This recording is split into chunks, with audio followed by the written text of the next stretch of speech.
Role का राष्ट्रवादी काँग्रेस पक्षाच्या आमदारांची उद्या बैठक बोलवली असल्याची माहिती समोर येते. काय या संदर्भात चर्चा आहे? राष्ट्रवादी काँग्रेस पक्षाच्या राष्ट्रीय अध्यक्षा आमच्या नेत्या राज्याच्या उपमुख्यमंत्री सुनेत्रावहिनी पवार आणि राष्ट्रवादी काँग्रेस पक्षाच्या सर्व ज्येष्ठ नेत्यांच्या उपस्थितीमध्ये बैठक ही सर्वांच्या अवेलेबिलिटीवरती उपलब्धतेवरती त्या दिवशी घेणार आहेत. या आठवड्यात नाही झालं तर पुढच्या आठवड्यात मात्र बैठक ती नक्की होईल. अधिकृतपणे पक्षाकडनं आपल्याला सांगण्यात येईल. पक्षामध्ये ज्या पद्धतीने समोर समोर समोर समोर तर समोर बघा. पदावरच्या सातत्याने चर्चा सुरू होत आहे. मी आपल्याला ह्याच्या आधी सांगितलं होतं, आजही सांगतोय, पक्षामध्ये कसलीही धुसफूस नाही. पक्षामध्ये सुनेत्रावहिनी पवार यांच्या नेतृत्वामध्ये सर्व नेते त्या ठिकाणी काम करत आहेत. जाणीवपूर्वक राष्ट्रवादी काँग्रेस पक्षाचे प्रतिमा मलिन करण्यासाठी अशा पद्धतीच्या बातम्या काही लोकांकडनं पेरल्या जात आहेत. राष्ट्रवादी काँग्रेस पक्षातले सर्व पदाधिकारी, कार्यकर्ते, नेते हे आदरणीय वहिनीच्या नेतृत्वात त्या ठिकाणी काम करत आहेत. या जी काही बातम्या आहेत तो निव्वळ खोडसाळपणा आहे, निराधार आहेत. या बातम्यामध्ये कुठलंही तथ्य नाही. सर, रायगडचा पालकमंत्री पदाचा पुन्हा चर्चा सुरू झालेली आहे. त्याचबरोबर असंही बोललं जातं का पालकमंत्रीपद शिवसेनेला तर राष्ट्रवादी विधान परिषद घेणार रायगडची. कोण बोललं? अशी चर्चा सुरू आहे सर. या माध्यमामधल्या चर्चा आहे, त्याच्यामध्ये वस्तुस्थिती नाही. आमच्या तिन्ही पक्षामध्ये योग्य तो समन्वय आहे. असे जर काही प्रश्न उद्भवले तर त्या ठिकाणी समन्वय समितीच्या माध्यमातून ते सोडवले जातील. परंतु सध्या तरी असे कुठलेही विषय चर्चेला आलेले नाहीत. विकास गोगाले नाव समोर येते, विधान परिषदेसाठी इच्छुक असं नाव समोर येतं. अनेक पक्षातून अनेक लोक इच्छुक आहेत. ह्याचा अर्थ त्याला तिकीट भेटलं असं नाही.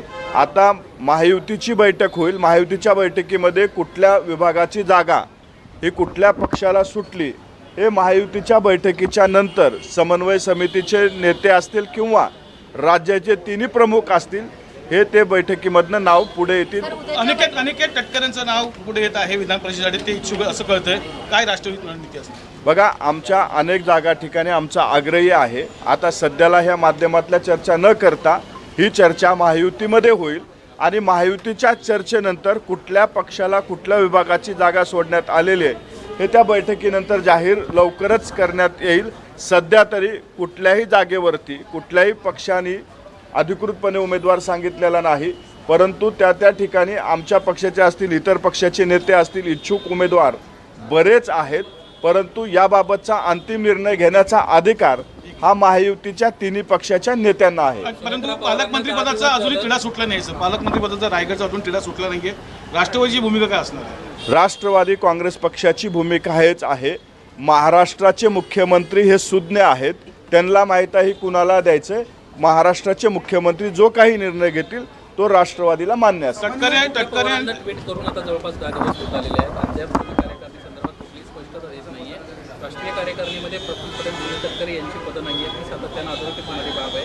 राष्ट्रवादी काँग्रेस पक्षाने या संदर्भात काय निर्णय घेतला आहे? नवी कार्यकारिणी संदर्भामध्ये काही हालचाल झाली आहे? राष्ट्रवादी काँग्रेस पक्षाची भूमिका हेच आहे. वहिनीनं ज्या दिवशी हे पत्र आलं त्याच्यानंतर क्लॅरिकल मिस्टेक म्हणून आपल्याला एक्सच्या माध्यमातून माहिती दिली, त्याच्यात लवकरच सुधारणा करण्यात येईल असंही सांगितलेलं आहे. राष्ट्रवादी काँग्रेस पक्षाच्या नेत्यांच्या बैठकीनंतर ती सुधारणा होऊन लवकरच ते पत्रसुद्धा बाहेर येईल. त्याच्यामध्ये काही नवीन पदाधिकारी, नवीन कार्यकर्ते, जुन्यांचा जोड लावून ही नव्याने लिस्ट आपल्याकडे बाहेर येईल. कालच राष्ट्रवादीच्या नेत्यांनी मुख्यमंत्र्यांची भेट घेतली आहे सर. वर्षावरती एक बैठक झाली महत्त्वाची. महाराष्ट्राचे प्रमुख म्हणून राष्ट्रवादी काँग्रेस पक्षाच्या नेत्यांनी भेट घेतली तर त्याच्यामध्ये कुठलंही राजकीय अर्थ काढू नये. ही बैठक पूर्णपणे महायुतीचं सरकाराचे प्रमुख म्हणून मुख्यमंत्री आहेत आणि या बैठकीचा अर्थ राजकीय काढू नये. सर, पार्थ पवार असो किंवा सुनील तटकरे असो, परस्पर बैठका का घेत आहेत? पक्ष म्हणून बैठका घेत आहेत तर परस्पर बैठका एकटे जाऊन का बैठक घेतात? याच्यामध्ये दोन्हीही खासदार आहेत. दोघांकडे वेगवेगळे विषय असतील. ज्यावेळेस पक्षाचा विषय असेल त्यावेळेस एकत्र जातील. जर काही मतदारसंघाचा विषय असतील किंवा आपल्या भागातले प्रश्न असतील तर राज्याच्या प्रमुखाला भेटण्यामध्ये गैर काही नाही असं आम्हाला वाटतंय. राष्ट्रवादी काँग्रेस पक्षात सध्या एक चर्चेचा विषय आहे, ते ऑडिओ क्लिपचा विषय आहे. मुळात ही ऑडिओ क्लिप पार्थ पवारांकडे अशी माहिती मिळते. ती ऑडिओ क्लिप काय आहे, ती कुणाची आहे, कुणा संदर्भातली आहे, काय स्पष्टता आहे याबद्दल? मला वाटतं ह्याचा शोध तुम्ही लावाल आणि आम्हाला पण सांगाल. ही सध्या मनगडत कहाण्या राष्ट्रवादी काँग्रेसबद्दल पेरल्या जातात आणि अशा कहाण्याच्या माध्यमातून पक्षाचं एक प्रतिमा मलिन करणे, कार्यकर्त्यामध्ये कशी अस्थिरता निर्माण होईल, कार्यकर्ते कसे अस्वस्थ राहतील, अशा पद्धतीच्या बातम्या पेरून हे राष्ट्रवादीचं बद्दल एक षडयंत्र काही लोक रचले जातात. अशा बाबतीत मला आमच्या जी माहिती आहे अशा बाबतीत कुठलीही क्लिप नाही आणि हे जे काय आहे हे माध्यमामधल्या बातम्या आहेत, याच्यामध्ये कुठलंही तथ्य नाही. राष्ट्रवादी काँग्रेस पक्षाकडून प्रशांत किशोर या नव्या राजकीय रणनीतीत ठरवणाऱ्या पक्षाची सूत जुळते असं कळतं. राष्ट्रवादी काँग्रेस पक्षाचे राज्यसभेचे खासदार पारदादा पवार यांनी आत्ताच एक्सपोर्टच्या माध्यमातून आपल्याला माहिती दिलेली आहे. ते असं म्हणाले की त्यांचा परिचय आहे, अनेक वेळा ते भेटतात, त्यांच्याबद्दल राजकीय चर्चा होते. ते रणनीतिकार म्हणून नाही तर एका पक्षाचे नेते म्हणून त्या ठिकाणी भेटलेत आणि वारंवार त्यांच्या भेट होत असतात. त्याच्यामध्ये कुठलाही वेगळा अर्थ न काढता ते एक राजकीय पक्षाचे नेते म्हणून दोन पक्षाची झालेली ती भेट होती. नीट पेपर फुटी प्रकरण 27 एप्रिलला शुभमच्या हाती तो पेपर आला होता अशी धक्कादायक माहिती समोर येते. आमचं राष्ट्रवादी काँग्रेस पक्षाची भूमिका हेच आहे, नीट प्रकरणामध्ये जे कोणी दोषी असतील कठोरातली कठोर कारवाई झाली पाहिजे. ज्या लोकांनी 22 लाख विद्यार्थ्याचं भवितव्य धोक्यात आणलेलं आहे, आमची सरकारला विनंती आहे की या घटनेच्या मुळापर्यंत जाऊन या प्रकरणामध्ये जे कोणी दोषी असतील त्यांच्यावर कठोर कारवाई करावी. माटेगावकरांना स्वप्न पडले तेच प्रश्नपत्रिकेत आलेत असं एक नाही, मोठेगावकरांचे क्लासेस अनेक वर्षापासून लातूर आणि महाराष्ट्राच्या अनेक जिल्ह्यामध्ये चालत असतात.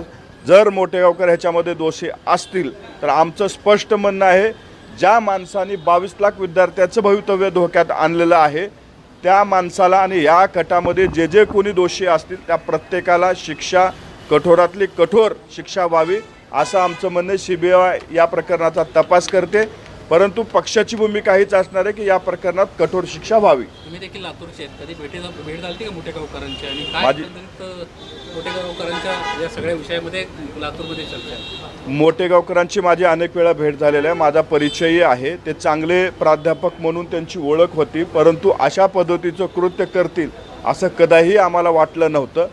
त्यांनी हे कृत्य केलेलं आहे. नक्कीच त्यांनी 22 लाख विद्यार्थ्यांचं भवितव्य अंधारात आणलेलं आहे. मोठेगावकरांवरती कडक कारवाई व्हावी या मताचा मी आहे. त्यांच्यामुळं लातूर पॅटर्न सुद्धा बदनाम झालेला आहे. अशा व्यक्तीवरती कडक कारवाई व्हावी या मताचा मी आहे. पेट्रोल डिझेलचे भाव वाढलेले ह्याकडे कसं बघतायत आणि आता पेट्रोल डिझेलवाले हाय स्पीड घेण्यासाठी हे करतायत, दबाव टाकतायत. पेट्रोल डिझेलचे दरवाढ ही भारतात नाही तर जगात उद्भवलेल्या संकटामुळे झालेली आहे. आपल्या देशाच्या पंतप्रधानांनी सर्वांना सांगितलेलं आहे की हे संकट कशामुळे उद्भवलं, या संकटात सर्वांना सामना करण्यासाठी आपल्याला सज्ज राहिलं पाहिजे. हे संकट जगामध्ये उद्भवलेल्या संकटामुळे ही दरवाढ होते आहे आणि भारतातली जनता इतकी सुज्ञ आहे की हे संकटातून साथ देण्याची, मोदी साहेबांना साथ देण्याचं त्यांना ठरवलेलं आहे. त्याच्यामुळं ही दरवाढ ते सहन हाय स्पीड करतील. घेण्याची आता मागणी होऊ लागली. पेट्रोल पंपवाले स्वतः डिमांड करतात तुम्ही हाय स्पीडच घ्या किंवा दबाव टाकतात. उपलब्धतेच्या आधारावरती ते विकत असतील. तसा कुणी दबाव जर करत असेल तर त्याची अधिकृत माहिती आमच्याकडे द्यावी. त्या ठिकाणी जाऊन आमचे पदाधिकारी, कार्यकर्ते योग्य तो समज देण्याचं काम त्या ठिकाणी करतील. Thank you sir.